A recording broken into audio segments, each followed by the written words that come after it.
Hello tout le monde, c'est Créafé, j'espère que vous allez bien. Aujourd'hui, on se retrouve pour un nouveau projet.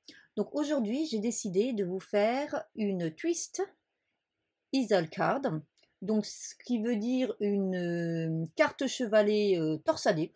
Ils appellent ça torsadée, alors c'est pas vraiment torsadé, mais vous verrez bien. J'ai déjà fait de la carte chevalet. Donc vous allez retrouver en haut dans le coin le lien pour aller voir cette carte. J'avais fait ça l'année dernière au moment des fêtes. J'avais fait une carte chevalet lumineuse. Et là, donc, on va faire un modèle différent. Parce que, en fait, j'ai envie d'utiliser aujourd'hui ces jolis papiers. Ah, voilà. Ces jolis papiers qui m'ont été gentiment offerts par Amélie, donc de la boutique Scrap Enjoy. Je vous en parle régulièrement de cette boutique, vous savez que je l'aime beaucoup.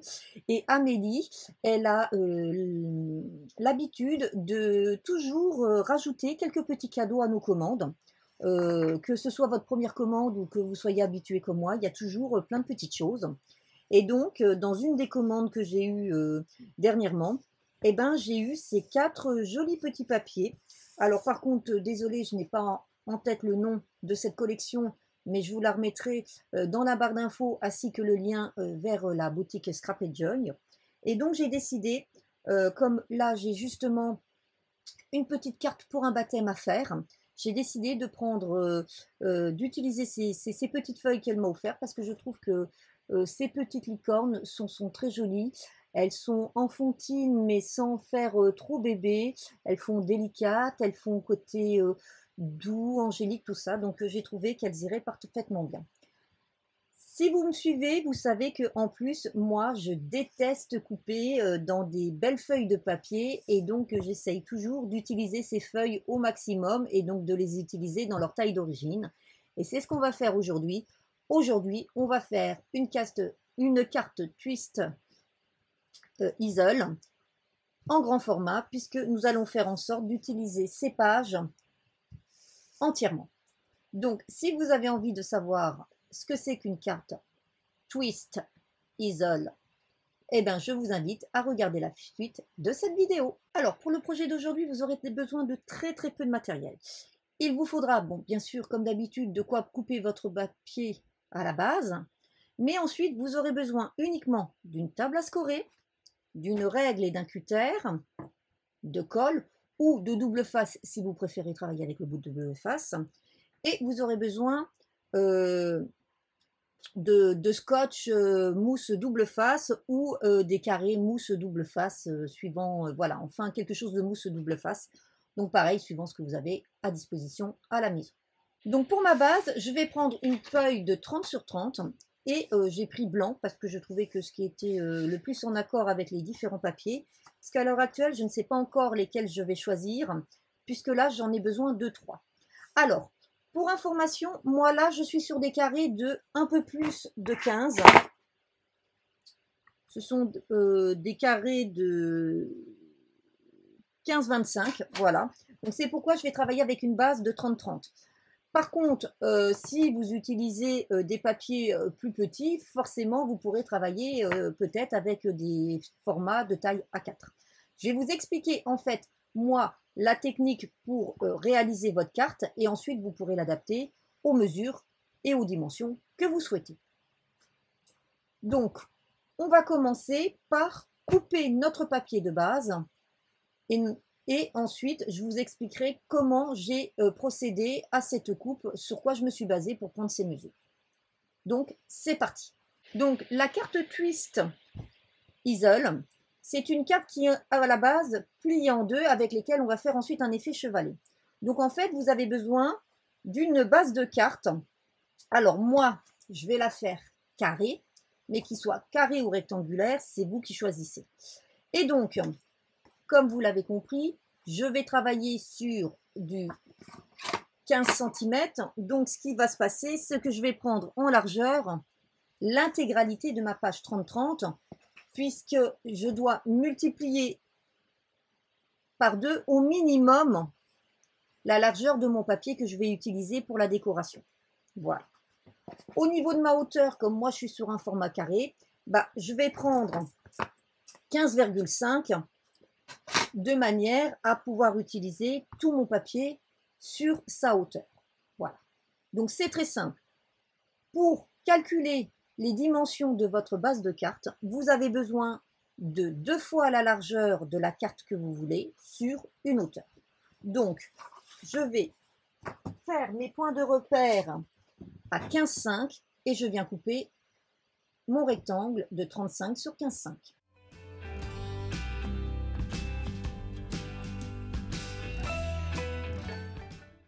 Donc voici mon résultat. Donc maintenant, je vais venir faire mes marques de pli. Et pour ce, j'en ai 2 à réaliser. Je vais donc réaliser une marque de pli à 15,25.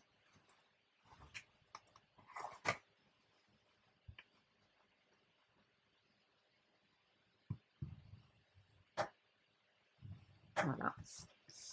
Et ensuite, je vais venir faire un second pli, puisqu'en fait, l'objectif de la carte Twist, c'est de venir faire en fait un rectangle de cette manière.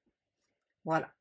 Donc, on va venir faire un second pli partant de l'extrémité en haut et descendant à l'autre extrémité en bas.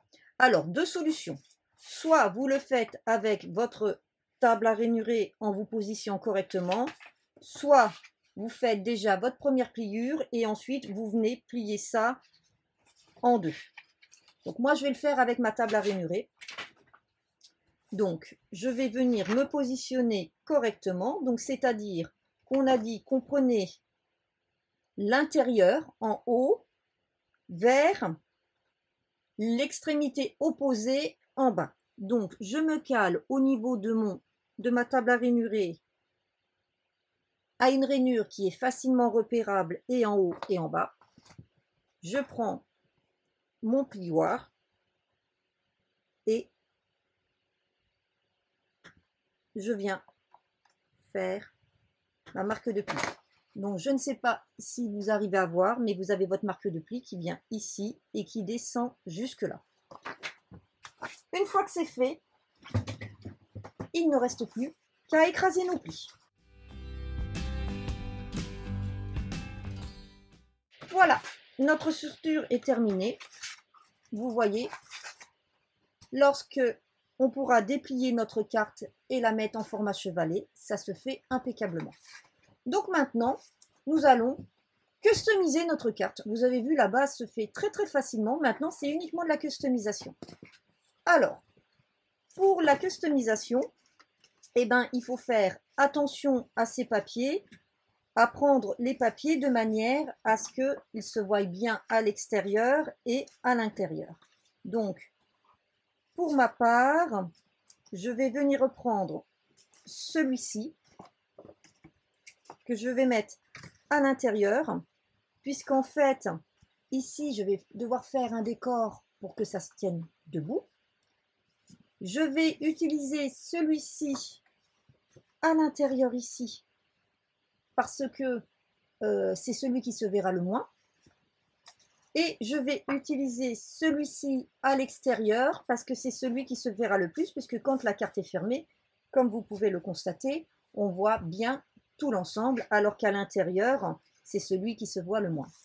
Et donc maintenant, ce que je vais faire, puisque là, je suis quand même un petit peu limite, je vais revenir travailler mes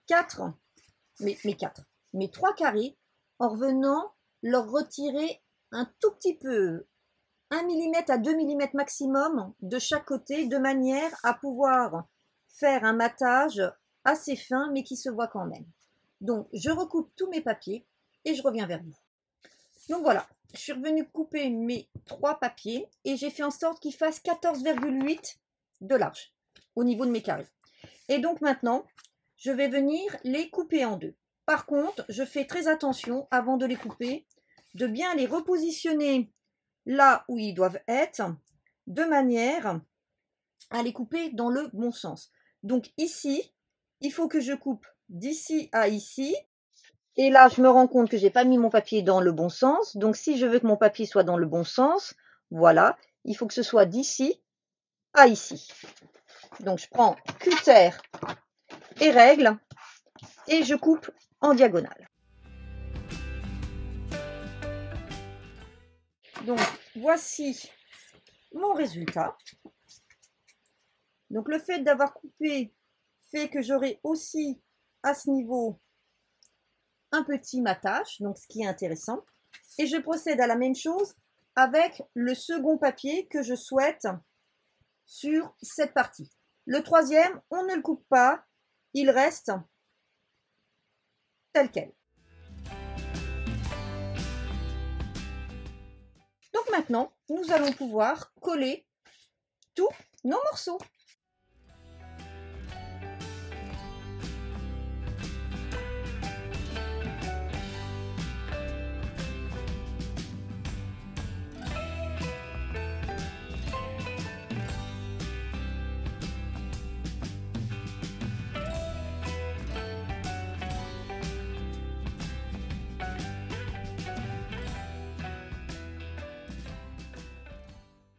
Et voici donc notre résultat. Vous avez vu, c'est très facile. Maintenant, il va nous rester à faire notre système qui va nous permettre donc de maintenir notre carte twist.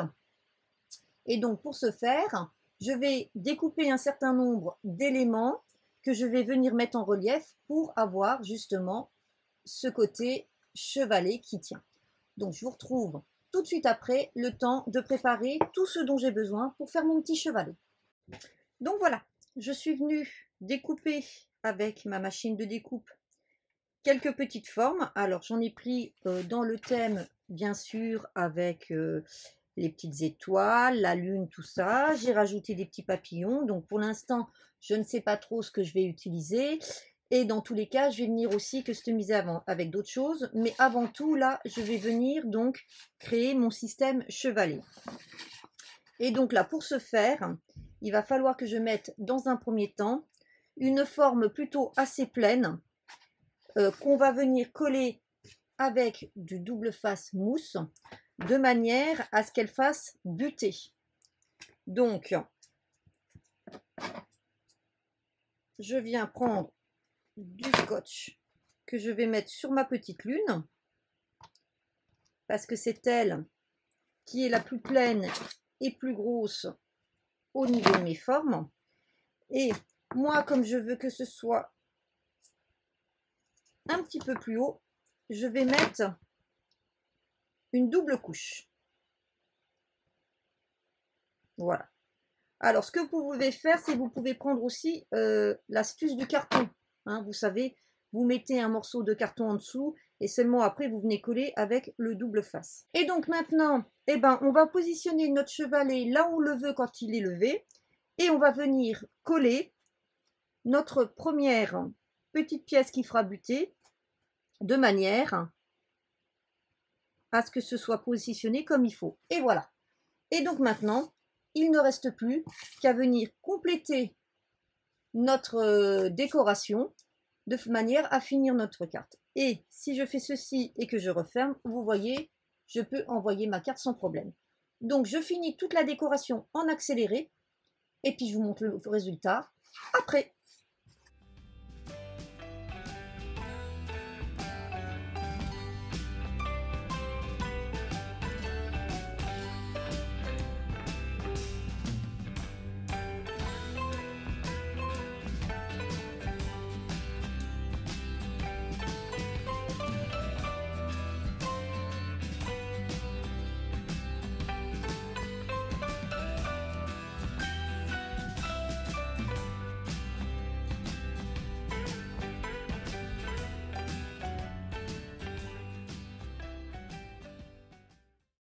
Donc voilà, notre carte est terminée.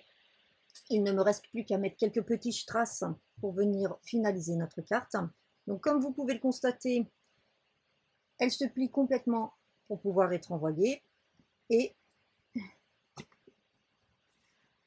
pour pouvoir être posée et vue comme un objet, voilà, nous avons notre petit chevalet qui se fait sans problème. Donc, je suis venue ici mettre mes petits papillons, mes petites découpes, tout ça, et puis j'ai rajouté quelques petits sequins. Je vais venir rajouter aussi quelques petits strass, comme je vous l'ai dit. Ici, je n'ai rien fait puisque cette partie va être complètement invisible. Ici, j'ai fait une petite composition avec la lune et des petites fleurs. Là, je suis revenue mettre des petites découpes. Et je suis venue derrière, qui sera là où je vais écrire mon petit texte, mettre 2 petites découpes pour un petit peu agrémenter. Voilà.